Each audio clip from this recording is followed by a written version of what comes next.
Episode की शुरुआत में हम एक लड़के को देखते हैं जिसका नाम था विराट और वह एक एक्टर था जिसकी कुछ फिल्में आई थी। और यहाँ पर विराट फ़ोन पर बात करता हुआ अपने कमरे की ओर आ रहा था, जिसकी बातों से हमें पता चलता है कि विराट एक एक्ट्रेस के साथ रात बिताने की बात कर रहा था, यानी उस एक्ट्रेस ने मना कर दिया। इसीलिए विराट किसी लीडर से 2 रशियन भेजने के लिए कह रहा था। फिर विराट अपने रूम पर आता है और ड्रंक करने लगता है और फिर ड्रग्स लेने लगता है। तभी उसकी डोरबेल बजती है और विराट को लगता है कि रशियन तो बड़ी जल्दी आ गई। और यहाँ पर कोई आदमी था जो कि विराट पर आते ही हमला कर देता है और विराट बचने की बहुत कोशिश करता है, पर यह आदमी तो विराट को एक चमकदार रस्सी से गला घोंटकर उसे मार डालता है। और इसके बाद वह विराट की लाश को शीशे के सामने रखकर एक ट्रॉफी भी उसके हाथ में रख देता है। हालांकि हमें किलर का चेहरा नहीं दिखाया जाता है क्योंकि कहानी खत्म हो जाएगी। फिर थोड़ी देर में यहाँ पर 2 रशियन आती हैं जो विराट के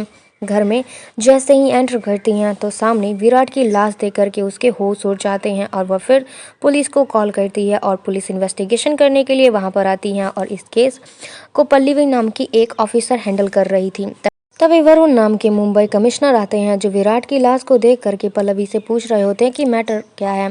तब पल्लवी बताती है कि विराट ने इन 2 रशियन को बुलाया था, इसीलिए उनके कहने पर गार्ड ने यहाँ के कैमरे बंद कर दिए थे। और उसी बीच किलर आकर के विराट को मार के भाग जाता है। और फिर जब अरुण विराट की लाश के पास आता है तो उसे एकदम से कुछ पुराने केस याद आने लगते हैं जिसमें किलर ने पहले भी ऐसे ही लोगों को मारकर उन्हें शीशे के सामने बैठा दिया था। और तब अरुण सीधा एक हैदराबाद के जेल में फ़ोन करके एक कैदी को चेक करने के लिए कहता है। तब वहाँ की जेलर बताती है कि वह कैदी तो अभी यहीं पर है और सो रही है। इसके बाद हम अगले दिन उसी कैदी को देखते हैं जिसका नाम था जिन्नत, और वह योगा करके कैदियों के लिए खाना बनाने के लिए चली जाती है। और फिर यहाँ पर जिन्नत को जेलर बुलाती है और तभी वहाँ न्यूज़ में जिन्नत देखती है कि एक रिपोर्टर बता रहा था कि विराट नाम के एक एक्टर की इस रस्से से कत्ल हो गया है। और यह देखकर जिन्नत चौंक जाती है। तभी जिन्नत से जेलर पूछता है कि तुम्हें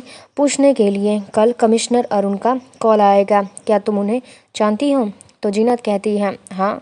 इसके बाद वो उन्हें एक मैसेज देती है, कहती है अरुण तक पहुंचा देना। और फिर अरुण को देखते हैं जिससे मिलने एक सूर्यवंशी नाम का रिपोर्टर आता है और वह अरुण से कहता है कि यह मर्डर तो पहले की तरह हो रहे हैं जैसे 25 साल पहले हुए थे और मुझे लगता है कि वह सीरियल किलर फिर से लौट आया है। इस पर अरुण कहता है कि ऐसा कुछ भी नहीं है और यह बात आप पब्लिक के सामने मत करना वरना लोग डरने लगेंगे। तब सूर्यवंशी कहता है कि 25 साल पहले वाले सीरियल किलर को भी आप पकड़ नहीं पाए थे और फिर भी आपको प्रमोशन मिल गया था, इसीलिए इस बार तो आप अपना काम अच्छे से कर लीजिएगा। जिस पर अरुण कुछ भी नहीं कहता है। और इसके बाद हम एक आदमी को देखते हैं जो किसी के घर में चुपचाप घुसता है और जहां एक कपल और उनकी बेटी सो रही होती है। और अब यह आदमी क्या करता है वह हमें आगे दिखाया जाएगा। और फिर अगले दिन जेल में जिन्नत से मिलने अरुण आता है और यहाँ वह पूछता है कि तुम हमारी कैसे मदद कर सकती हो। असल में जिन्नत ने अरुण के लिए यही मैसेज भेजा था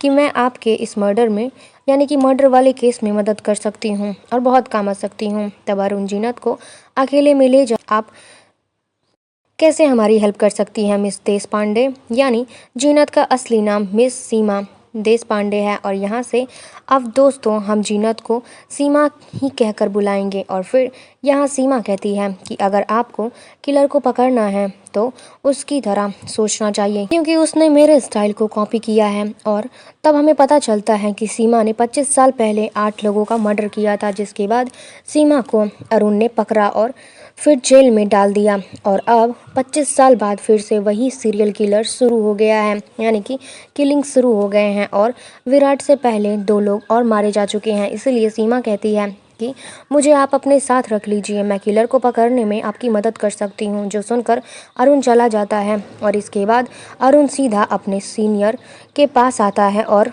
उन्हें कहता है कि हमें सीमा को बाहर निकालना ही पड़ेगा क्योंकि वह किलर की तरह सोचती है, इसीलिए किलर को पकड़ना है तो मेरे साथ की आपको बहुत ज़रूरत है। जिस पर सीनियर कहते हैं कि यह बात मीडिया में फैली तो किलर पुलिस के साथ में काम कर रही हैं तो हमारी बदनामी होगी। लेकिन अरुण कहता है कि आप सारा ब्लेम मुझ पर डाल देना, बाकी मैं देख लूँगा। और इस तरह से अरुण को सीमा को जेल से निकालने की परमिशन मिल जाती है। और इसके बाद हम एक आदमी को कुछ ड्रग्स माफिया के लोगों से मिलते हुए देखते हैं और यहाँ वह आदमी यहाँ के बॉस से कहता है कि माल आने वाला है। और जैसे वह अपने पैसे लेकर यहाँ से निकल रहा था, तभी पुलिस आकर के इन सब को अरेस्ट कर लेती है और इन सब को जेल में डाल दिया जाता है। और इसके बाद उसी आदमी को जो यहाँ माल के बारे में बताने आया था, उसे पुलिस वाले बाहर निकालते हैं और सीधा यहाँ के इंचार्ज के पास ले जाते हैं। तब हमें पता चलता है कि यह आदमी तो एसीपी तेजस है, जो अब तक अंडर कवर ऑपरेशन कर रहा था। और वह पुलिस वाले को गाली देने लगता है और ऐसे अरेस्ट करने के लिए किसने कहा था, मेरी 3 महीने की मेहनत बर्बाद कर दी तुमने, क्योंकि मैं जल्द ही डीलर तक पहुंचने वाला था। पर वह पुलिस वाला बताता है कि कमिश्नर अरुण के ऑर्डर थे और कि आपका यह मिशन हमें ख़त्म करना है। जिसके बाद तेजस यहाँ से सीधा अरुण से मिलने के लिए आता है तो वह अरुण से भी यही कहता है कि सर, आपने मेरी मेहनत बर्बाद कर दी। तब अरुण कहता है कि उस केस से भी बड़ा केस मेरे पास आया है जो मैं तुम्हें देना चाहता हूँ। मुझे लगता है कि तुम्हें काम करने में बहुत मज़ा आएगा। और फिर वह तेजस को वह केस की फाइल देते हुए और कहता है कि इन्हें पढ़ लेना और बिल्कुल अच्छे से, और अब से यह केस तुम हैंडल करोगे। तब तेजस वह फाइल को लेकर के पढ़ने लगता है और इधर सीमा जेल के किचन से कुछ पीस कर उसे अपनी में रख लेती है। और अब ऐसा क्यों, वह आगे हमें पता चलेगा। फिर यहाँ तेजस के पास अरुण आकर के उसे बताता है कि 25 साल पहले सीमा ने वह मर्डर किए थे जो तुमने फाइल में पढ़ा है। और अब 25 साल बाद वैसे ही 3 मर्डर हो चुके हैं जहाँ लाश को शीशे के सामने रखा जाता है। और यहाँ तक तेजस पूछता है कि सीमा का नाम हैदराबाद के जेल में जीनत से क्यों हुआ। तो अरुण बताता है कि असल में सब सीमा ने मर्डर किए तो 8वें मर्डर के बाद मैंने उसे पकड़ा था और हमारे पास केवल एक ही मर्डर के सबूत थे कि उसने वह मर्डर किया है। और इसीलिए हमने सीमा से बाकी सारे मर्डर्स कन्फेस करने के लिए कहा। तो उसने भी शर्त रखी कि अगर हम आपको नई पहचान के साथ दूसरे जेल में भेजेंगे तो सब कन्फेस कर लेगी। इसीलिए हमें उसकी बात माननी पड़ी और अपने कन्फेशन के बाद सीमा जिन्नत बनकर हैदराबाद जेल में चली गई। और फिर आगे अरुण कहता है कि अब हम सीमा की भी मदद लेंगे और इस सीरियल किलर को पकड़ने के लिए, क्योंकि वह सीमा की तरह ही सोचता है। उसका पर तेजस को सही तो नहीं लगता है, लेकिन वह फिर अपने सर की बात मान लेता है। इसके बाद हम तन्वी नाम की लड़की को देखते हैं जो अपने सैलून में अपनी बहन दिव्या के साथ चलाती है और यह देख करके तन्वी खुश हो जाती है। तब हमें पता चलता है कि तेजस और तन्वी पति पत्नी है, यानी कि ये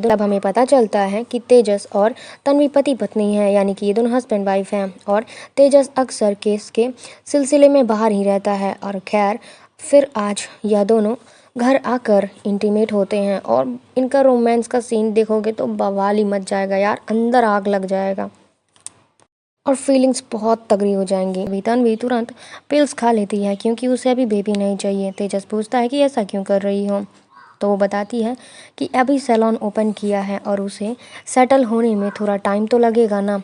जिसके बाद तेजस से मिलने के लिए उसके नाना जी आते हैं और यह लोग साथ में आराम से डिनर करते हैं। और इधर जेल में सीमा के पेट में दर्द होने लगता है, इसीलिए उसे जल्दी से हॉस्पिटल में शिफ्ट किया जाता है। तब हमें पता चलता है कि यह सब एक पुलिस वाले की चाल है और सीमा को जेल से निकालने के लिए, क्योंकि सीमा अब मुंबई में अरुण के साथ इन्वेस्टिगेट करेगी।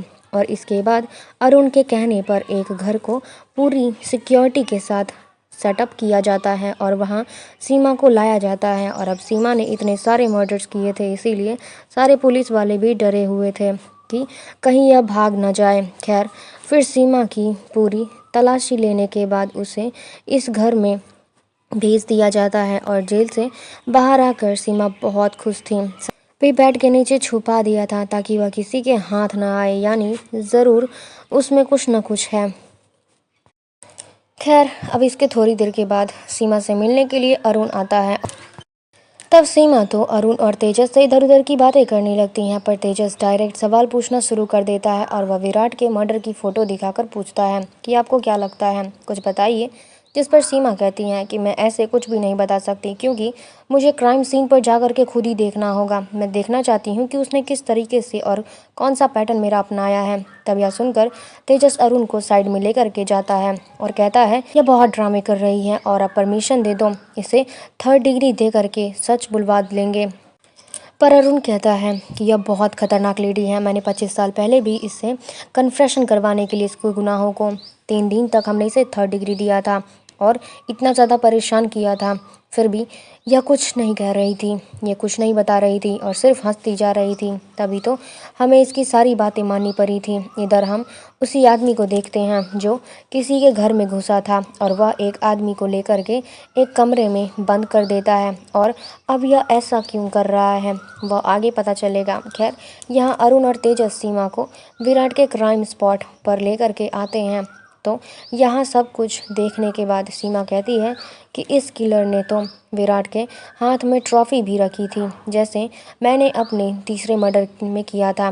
तब अरुण बताता है कि हाँ, एक नेता को तुमने मारा था, न ऐसे जिसने बच्चे के साथ दुष्कर्म किया था। फिर सीमा कहती है कि मेरी फाइल पढ़ने के बाद ही किलर ने यह सब मर्डर शुरू किए होंगे, वरना किसी को कैसे पता चला होगा कि मैंने किस तरीके से मर्डर किए हैं। और तब अरुण बताता है कि वह फाइल तो केवल 6 लोगों ने ही पढ़ा है। तो सीमा कहती है फिर तो उसमें से कोई किलर के बारे में जानता ही होगा। और अब सीमा कहती है कि मैंने आपकी इतनी बड़ी मदद की है, इसीलिए मेरी भी एक छोटी सी मदद कर दीजिए। और वह अरुण से कहकर अगले ही दिन घर में गैस सिलेंडर और सब कुछ यानी कि खाने के बर्तन और खाने का बनाने का सामान मंगवा लेती है, क्योंकि उसे खुद खाना बनाकर खाना बहुत ही ज़्यादा पसंद है और वो बहुत अच्छी कुक भी है। और इधर हम अगले दिन तेजस को देखते हैं जो अरुण को आ करके बताता है कि उन 6 लोगों में से 3 तो मर चुके हैं और एक जज है जो कि 75 साल के हैं। और उन्होंने बताया है कि उन्होंने सीमा वाली फाइल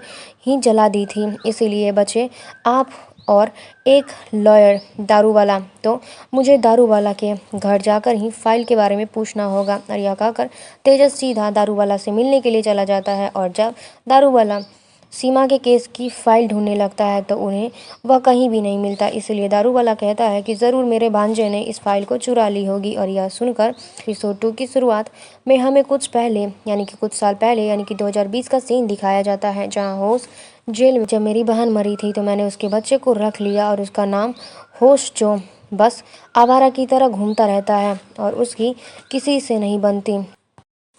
तभी घर पर होश आने लगता है और हम देखते हैं कि यह तो कोई और नहीं बल्कि वही है जिसने एक आदमी को कहीं ले जाकर बांधा था। और तब तेजस होश को पकड़ने की कोशिश करता है, लेकिन उसे देखते ही होश वहाँ से भाग जाता है। यानी कि कुछ साल पहले यानी कि 2020 का सीन दिखाया जाता है, जहाँ होश जेल में सीमा से मिलने आया था, पर सीमा तो नहीं मिलती, इसीलिए होश सीमा के साथी को एक लेटर दे करके चला जाता है और साथ ही वहाँ पुलिस वाले के ज़रिए सीमा भी होश के लेटर्स पहुँचवा देती है। और असल में यह दोनों लेटर के ज़रिए ही बातें करते थे। और अब जब सीमा वो लेटर पढ़ती है तो हमें पता चलता है कि होश सीमा को अपना गुरु मानता है और जिससे बुरे लोगों को मारना पसंद है। और इसके बाद आज प्रेजेंट में तेजस सीमा से मिलने आता है और उसे होश के रूम में यही सारे लेटर्स मिले थे जो सीमा ने होश के लिए लिखे थे। और तब तेजस सीमा से पूछने लगता है कि आप होश से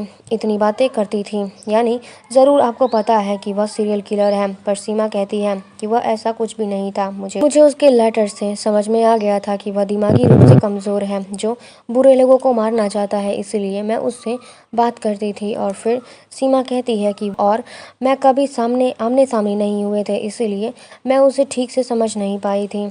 इधर हम होश को देखते हैं जो उसी आदमी के पास आता है जिसने उससे बांध कर रखा था और वह नायलॉन वाली रस्सी निकालता है। और नायलॉन वाली जो रस्सी है ये पूरे एपिसोड में आपको बहुत बार देखने को मिलेगा, क्योंकि ये मर्डर का एक सबसे इम्पॉर्टेंट जरिया है जिससे विराट का मर्डर हुआ था। तभी सीन कट होता है और आज अरुण से मिलने ऑफिसर पल्लवी आती है जो कहती है कि मैंने विराट के मर्डर पर रिसर्च की है। तो पता चलता है सेम ऐसे ही 2 मर्डर और भी हो चुके हैं और ये कंफर्म ये एक सीरियल किलर है और मैं सर इस केस पर काम करना चाहती हूँ। तब अरुण कहता है कि तुमने काम अच्छा किया है, इसीलिए यह बात किसी और को मत बताना। जैसे मुझे ज़रूरी पड़ेगा मैं तुम्हें इस केस से जोड़ लूँगा। जो सुनकर पल्लवी चली जाती है। इधर खाना पकाते पकाते सीमा को लेटर के बारे में कुछ बातें याद आती हैं और वह फिर से उन लेटर्स को पढ़ने लगती हैं, जिसके बाद वह पास खड़े ऑफिसर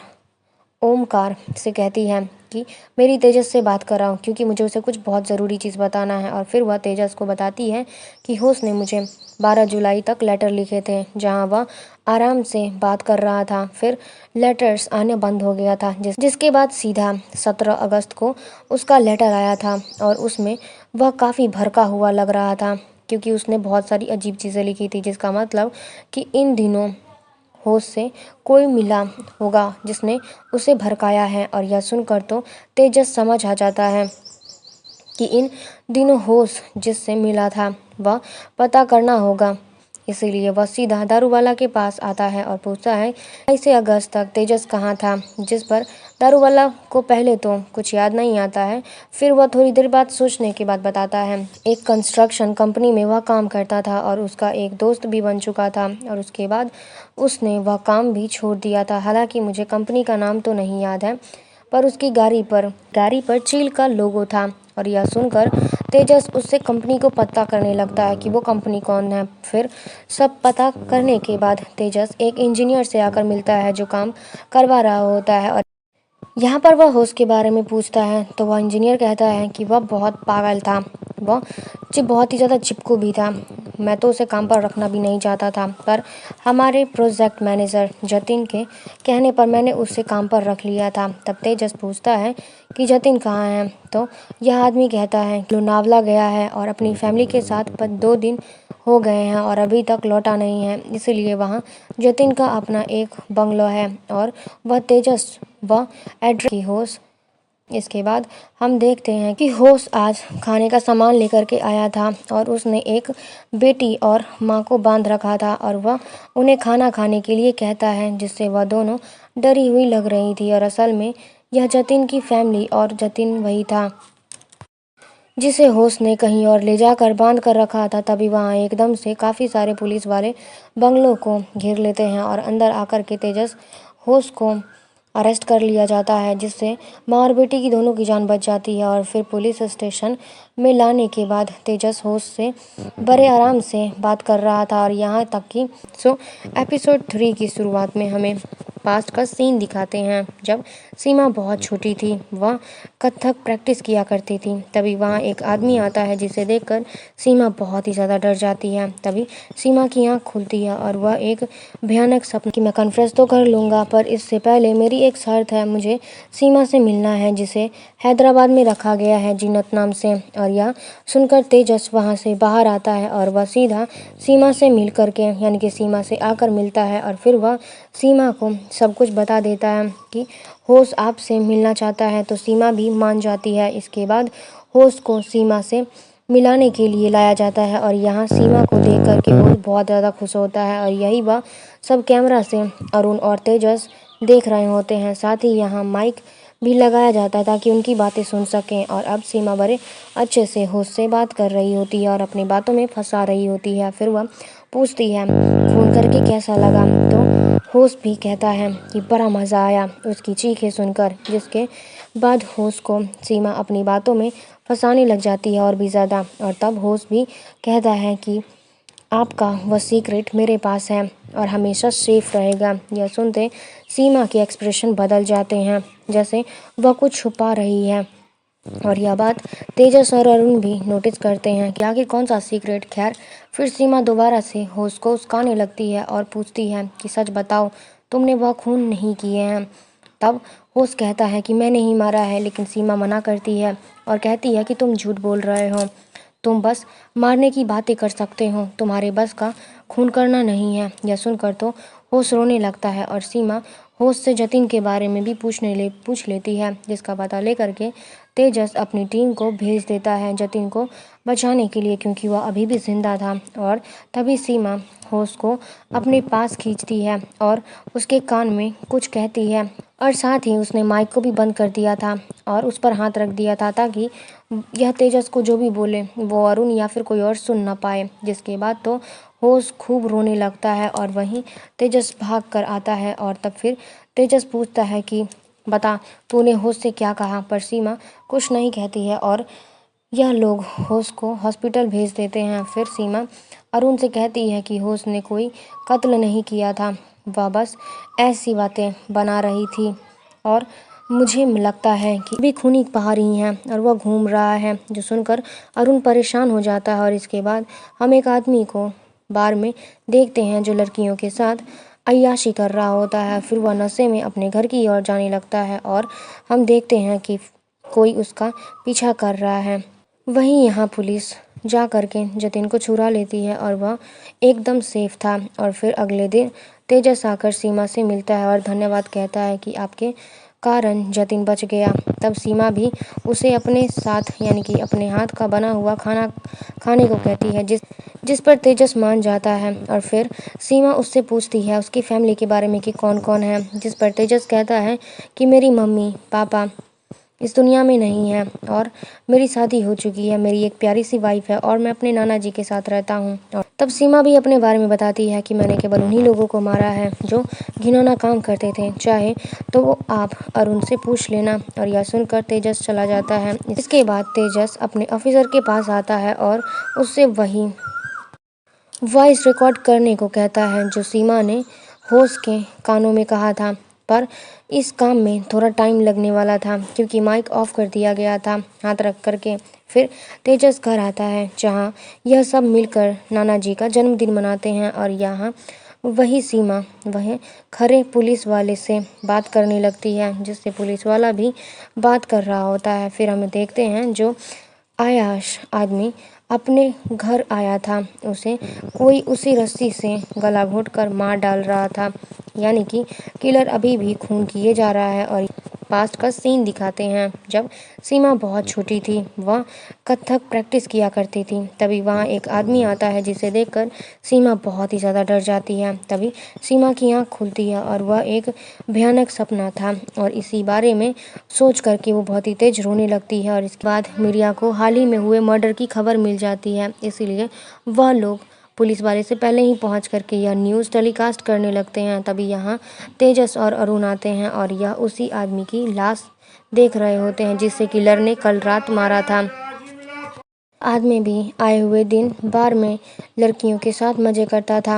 और फिर अरुण कहता है कि यह किलर अब मर्डर काफ़ी तेज़ी से करने लगा है, जैसे वह जान गया है कि हम उसके पीछे हैं। साथ ही वह कहता है कि हमें एक स्पेशल टीम बनानी होगी जो बाहर से इस केस का काम करेगी और उससे तुम तेजस लीड करना। बाकी उस टीम को यह पता नहीं चलना चाहिए कि हमारे साथ सीमा भी काम कर रही है। जिसके बाद उसी दिन अरुण के कहने पर एक टीम बनाई जाती है और उसमें इन्होंने पल्लवी को भी शामिल कर लिया था और जो अब सीरियल किलर को पकड़ने के लिए एक्साइटेड थी। फिर यहाँ तेजस के सारे ऑफिसर को काम पर लगा दिया जाता है जहाँ इन्हें हर मरने वाले के बीच में कोई कनेक्शन ढूंढना था। और इसके बाद आज मीडिया में आकर के अरुण भी बता देता है कि एक सीरियल किलर आया है जो अब तक 4 मर्डर कर चुका है और अब हम उसी की खोज कर रहे हैं और इस केस को तेजस हैंडल करेगा। यह सुनकर तन भी डर जाती है कि तेजस फिर से खतरनाक केस में लग गया है। वहीं हम एक आदमी को देखते हैं जो अपने शरीर पर टैटू बनवा रहा था। नाम एलेक्स है, जो न्यूज़ को देख करके मुस्कुराने लगता है जैसे वही सीरियल किलर हो। खैर फिर यहाँ तेजस को उसका ऑफिसर बताता है कि मैंने सीमा की आवाज़ को रिकॉर्ड कर लिया है और उसमें सीमा कह रही है कि तुमने यानी कि तुम्हारे जीने का कोई फ़ायदा नहीं है, तुम कमज़ोर हो, तुम्हें मर जाना चाहिए, तुम इस धरती के लायक नहीं हो। पर सब सुन करके होश रोने लगता है। फिर हम होश को देखते हैं जो एकदम से खिड़की के पास आता है और विंडो की कांच को तोड़ देता है। तभी यहाँ पर डॉक्टर तेजस फ़ोन करते हैं और कहता है ज़रा जाकर आप होश को चेक करिए, वह ठीक तो है ना। और वहाँ जाकर डॉक्टर देखता है कि होश ने कांच से अपनी नस काट ली है जिससे उसकी मौत हो गई है। और अब यह सब देख करके इन लोगों के होश उड़ जाते हैं। फिर तेजस तुरंत सीमा के पास आता है और कहता है कि आपकी बातों में आकर के होश ने अपनी जान ले ली और आप तो यही चाहती थी ना कि आपका सीक्रेट किसी को भी पता ना चले। जिस पर सीमा भी कहती है हाँ। फिर तेजस सीमा को हाल ही में हुए मर्डर की फ़ोटो दिखाता है, जहाँ सीमा बताती है कि वह आदमी बहुत भारी लग रहा था। ऐसे में किलर के पास कोई टेक्निक ज़रूर होगा जिससे उसने इस आदमी को मारा होगा। जहाँ तक मुझे लगता है कि किलर पहले से ही इस आदमी को जानता होगा, तभी तो वह उसे इतने आराम से मार चुका है। इसके बाद सीमा तेजस पर वैसे ही डेमो करके दिखाती है जिसके ज़रिए किसी भी भारी इंसान को मारा जा सकता है। और फिर तेजस ऑफिस आ करके यह बताता है अपनी टीम को। किलर अपने सारे विक्टिम को पहले से ही जानता है और यही कारण है कि वह इतने बड़े बड़े लोगों के पास आकर उन्हें आराम से मार देता है। तभी तेजस पर दारूवाला का फ़ोन आता है। तेजस के फ़ोन पर जो बताता है सरकार ने कुछ साल पहले सारी केसों को फाइल को डिजिटाइज किया था ताकि सब ऑनलाइन ही हो जाए, जिसके अंदर सीमा के केस की फाइल भी थी। इसीलिए हो सकता है कि किलर ने वहीं से यह फाइल पढ़ी होगी। और यह सुनकर तेजस तुरंत एक हानिया नाम के ऑफिस हम उसी लड़के बात पता करो, सरकार ने किस कंपनी को डिजिटाइजेशन का टेंडर दिया था। फिर हम उसी लड़के को देखते हैं जो टैटू बनवा रहा था। उसके घर पर भी माँ और एक बेटे की पेंटिंग बनी हुई फ़ोटो थी। तभी वह लड़का अपने बैग से एक फ़ोटो निकालता है जिसमें सीमा भी थी और साथ में उस बैग में वही नायलॉन की रस्सी थी ग्रीन कलर की, जिससे किलर सबको मार रहा था। यानी यह सीरियल किलर हो सकता है। और इसके बाद तेजस आज घर आता है तो तन्वी उससे नाराज़ थी, इसीलिए पहले वह तन्वी को मनाता है। और यहाँ तेजस के नाना आते हैं। तेजस से कहते हैं कि तुम ऐसे खतरनाक केस क्यों लेते हो, पर तेजस कहता है कि नाना जी यही तो मेरा काम है। इधर हम सीमा को देखते हैं जो अपने बैग से वही पुरिया को अपने छिपाई भी थी वह निकालती है थी। उसमें एक पर्ची भी थी जिस पर एक एड्रेस लिखा था। फिर यहाँ आज तेजस के नाना किसी यात्रा पर निकल जाते हैं और वही सीरियल किलर तेजस और उसके नाना पर नज़र रख रहा था। यहाँ सीमा भी रात के 3 बजे जाग रही होती है, जैसे वह किसी का इंतज़ार कर रही हो। तभी हमें पता चलता है कि सीमा ने यहाँ मोदक बनाए थे, यानी कि आज मोदक बनाए थे जो प्रसाद के तौर पर उसने बनाए थे और सारे ऑफिसर को खिला दिया था। और उसी में उसने मशरूम के कुछ पार्टिकल्स मिला दिए थे। उसी में सीमा ने बेहोशी का दवा मिला दिया था जो उसने जेल में तैयार किया था। बस एक ओमकार ही था जिसने वह मोदक नहीं खाए थे, इसीलिए बाकी सारे ऑफिसर तो बेहोश हो जाते हैं। और फिर सीमा बीमार होने का नाटक करने लगती है और ज़ोर ज़ोर से चिल्लाने लगती है। और अब जैसे ही ओमकार सीमा के पास आता है तभी सीमा उसके गले पर प्रेशर डालकर उसे बेहोश कर देती है, जिसके बाद वह यहाँ से भाग निकलती है। और फिर सीमा यहाँ से सीधा एक एड्रेस पर आती है। दरवाज़ा नहीं खोलता है, इसीलिए सीमा रात भर वहीं बैठी रह जाती है। और फिर सुबह होते ही तेजस को पता चलता है कि सीमा तो भाग गई है, इसलिए वह वहाँ आकर के सबको डांटने लगता है। और अब अरुण भी आता है और कहता है कि वह लेडी बहुत होशियार है और वह किसी को भी पागल बना सकती है, इसीलिए हमें उसकी फुटेज देखनी चाहिए।